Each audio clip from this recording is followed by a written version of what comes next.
question that we constantly get is this PSP2? And the reality is when we started concepting for Vita, it was never designed to be PSP2. We always looked at it as something so much greater.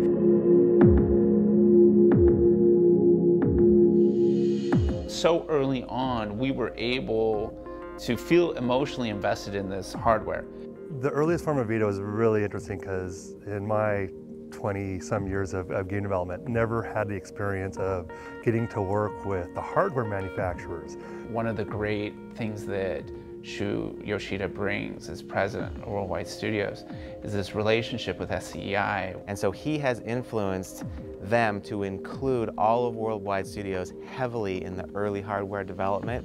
And in my experience, and I've been here a long time, I haven't seen something like this, where everybody had a voice. You know, the engineers were asking for all sorts of input from the game developers on, you know, what about, you know, what kind of analog sticks, you know, should the button be concave or the stick, or, you know, convex. And that includes, you know, our internal studios, included third parties. Like, we brought in everybody. Further we got into production, I'm like, wow, this thing's a beast. When you can touch essentially a box and a pile of wires and tell those engineers what you think, it makes a huge difference as opposed to some guys handing you a machine when it's all done and saying, do your best. But we did look at a really broad range of things, and then when we looked at the final product, we wanted it to be something that was so markedly different than where mobile is, that we stopped talking about mobile and portable devices. We kind of leave that in the past. This is really kind of superseding the market in entertainment experiences. But where this thing really started to shine was when you had that big 5-inch high-def screen in front of you, right?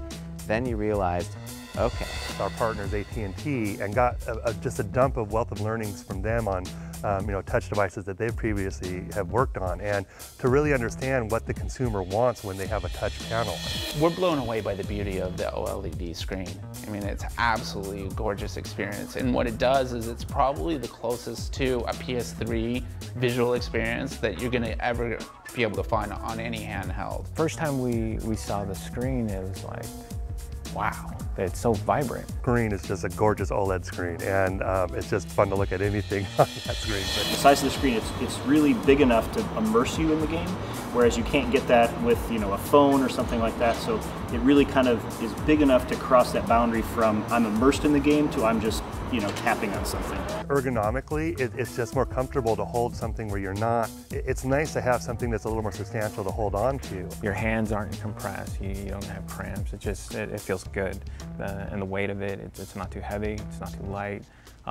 So it just felt comfortable. No, we're really comfortable and we really back going to the bigger screen, because when you look at the performance of Vita, you know, powerful CPU and in particular GPU, we can really push things, and to get the best out of it, you need a beautiful screen like that. No, so the developers are super excited about what they're seeing on screen. The simple little thrill of, hey, I gotta get this guy from point A to point B, and how do I do it? Oh, there's some things I can interact with from behind my game machine, push them out towards me. The creation of all creation, being able to rise mountains with your fingertips.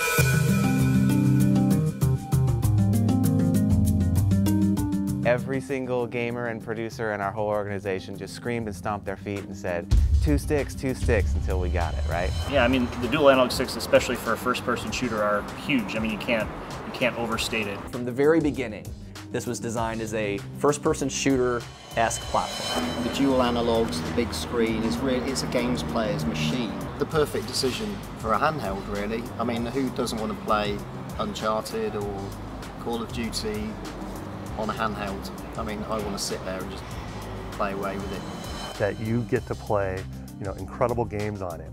You know, dual analog sticks for a racing game, especially ours, it's almost, we don't stunt anybody's growth. And so for us, it then now becomes this great experience where there's a lot of muscle memory. You know, the desire for the traditional game buttons that, you know, make our games what they are. It hasn't really been done until Vita.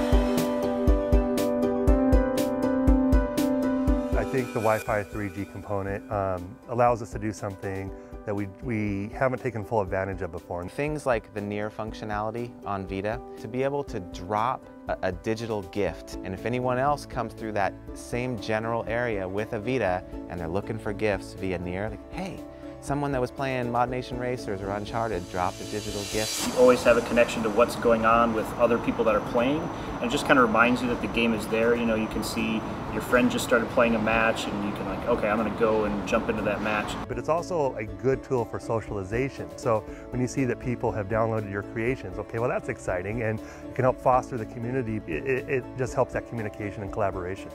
Achievements that are based on individual locations that reward you with assets that then you can share with your friends, kind of in this endless cycle of goodness. We have some unannounced titles as yet that are really pushing location-based experiences. You know, really will bring through the beauty of taking your Vita out with you to play. We're fortunate at PlayStation to have such robust, kind of technologically advanced products to be able to talk. Stop, play at home, and pick up and resume on the road. And there really is nothing else in the industry, really anything else in gaming, that has had a portable device and a console device really actually talk seamlessly. And so now, all that time that you're away from your PS3, you can always be accumulating trophies. I think that's huge.